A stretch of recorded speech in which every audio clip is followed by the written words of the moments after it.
Hello, this is Leonard Rich, Administrative Director for the Lawrence County Career and Technical Center, with the second in our video series, Return to School.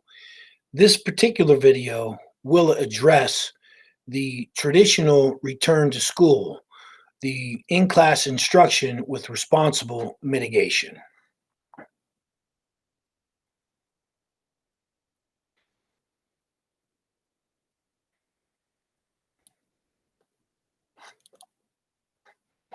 So previously, we did address that the American Association of Pediatricians feels and believes and recommends that children need to get back to traditional instruction for a variety of reasons, not only their learning gaps, but potential mental health issues, including anxiety, depression, suicidal ideation, as well as we have students right now across this Commonwealth trapped in abusive situations.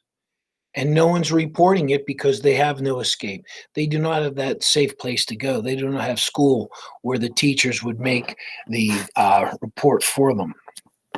So, some frequently asked questions regarding our return to brick and mortar in-person instruction. We will be providing PPE, personal protective equipment, upon return. We have face masks, we have face shields, we have gloves and other materials. And teachers and students may request what they want. This is funded through a number of grants recently received by the federal and state government. Face masks will be available to the students and to the staff. If a student forgets a mask, one mask can be provided for them. Also, all of our classes will have the ability to sanitize. And there are also sanitation stations placed throughout the building. In addition, all rooms will be able to be sanitized during the day. Each classroom will have a spray, disinfectant bottle, and paper towels to clean as needed during the day. That's in addition to the night cleaning and sanitizing that will occur on all surfaces, desktops, seats, etc. And these things will just be able to be ordered through normal ordering procedures. There'll be no need at the end of the day to pick chairs up or anything else because all surfaces will need cleaned and will need sanitized. Now, we do have some shared computer carts. And what we are recommending is that if your student is using a device off of a shared cart, that it is wiped down before they use it and then also after. We do have some classroom textbooks. We're moving away from textbooks, if you will. But it's the recommendation of the center that we keep as many supplemental materials on Google Classroom as possible. Should we go red, access to hard copy materials will not be available. So while we are in green or yellow, if you choose to use a classroom set of textbooks, the district has no particular recommendation. The length of time that the coronavirus stays on surfaces, including paper, does vary. Some strains of coronavirus last only a few minutes, while others may last up to 5 days. Now, the CTC is air conditioned. And it was also built as a nuclear fallout shelter, so the windows don't open. But teachers may bring in box fans, oscillating fans, etc., to help circulate the air within the classroom, even though the windows do not stay open. Shops may have their bay doors open. And the following has been directed to custodial staff that during the school day, particularly in the academic wing, we don't want any loud noises within a 50-foot perimeter, particularly when we're trying to maybe prop doors open and whatnot and increase circulation in the hallways. We've also taken a look at class sizes, and where possible, we have minimized and balanced those class sizes. There are a few large classes, and that will make social distancing more difficult, and that will make mask wearing more of a priority. Remember that face masking is a mandate from the state, while social distancing is guidance from the state. And mandate versus guidance is a significant difference. Several teachers have expressed that their doctors are allowing them now to work. But there may be a situation where they change that recommendation. That may be true of some of our students. So, first of all, we encourage all students and staff to follow all guidelines of the CDC and of the PA Department of Health.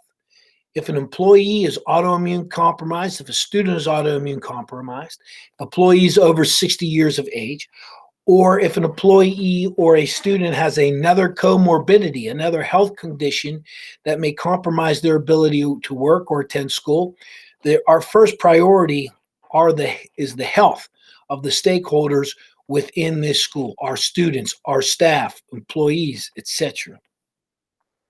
If an employee must miss work or if a student must miss school, then we will follow attendance protocols. The employee must follow the protocols of their contract, while the student will follow the protocols of the Behavioral Code of Conduct and will attend class virtually. We do have a MOU with the union, a memorandum of understanding, and I want to bring this up for students and staff, that if a teacher is autoimmune compromised or has another reason related to COVID-19, what you might see is that teacher streaming in to the classroom because their health is at risk or at greater risk by being at school.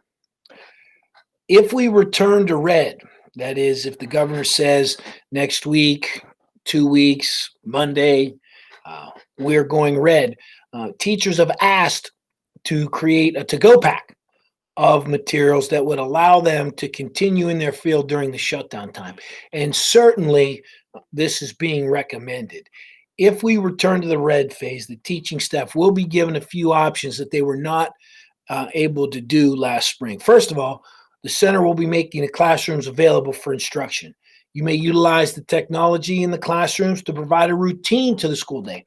We expect, if we go red, that our students will conduct themselves as if they were here. So we're going to run through a bell schedule. We're going to have a defined school day, and the teachers are going to be responsible for direct instruction. If there comes a situation that a teacher cannot report to the teaching assignment, they might be given permission to stream from home. And yes, a teacher may have manipulatives that they wish the students to have, and certainly they can create a to-go pack. Some of our employees live in Ohio, and they will be coming to work, and they will be welcome to come to work. But if they're exhibiting a low-grade fever or other symptoms, then we would expect them or any employee to stay home. Now, we are at the mercy of 8 home school districts, all doing something a little bit different, with the home schools utilizing different reopening plans. How will we know who's supposed to be in class? Well, we won't. So what we're going to need to do is treat it like a snow day, where schools have canceled and some have not. We'll take attendance. We're going to take brick and mortar attendance, and we're going to take virtual attendance. And we will expect all students to participate in one fashion or another. We will also accept all students who can get here. There may be a rotation at the homeschool where the students were not provided transportation but made it to school by their own means. In some, we will be the Statue of Liberty, accepting the poor and the huddled masses yearning to be educated, if you will. Who can be here traditionally or virtually will be counted as present. Who is not accounted for will be counted as absent. We intend to enforce all attendance and truancy laws. So we are going to create an environment of in-person instruction. And we are going to use responsible mitigation to do that in-person instruction. And we believe that it can be done safely. Now, that doesn't mean we're not going to get a case. In fact, I would find it hard if we didn't get a case. That case will be quarantined. Anybody who has close contact, close being within 6 feet and for 15 minutes. So just because you're within 6 feet, if it wasn't for 15 minutes, that you're not exposed. Those students would have to go into quarantine. And then other students who were perhaps present but not in a zone of exposure, will be monitored. We will do the best we can with the information that we have, and we will continue to rise here at LCCTC. I thank you for watching the second in a series of videos. This video installment was on traditional instruction. The next installment in our video will be our synchronous learning. Thank you.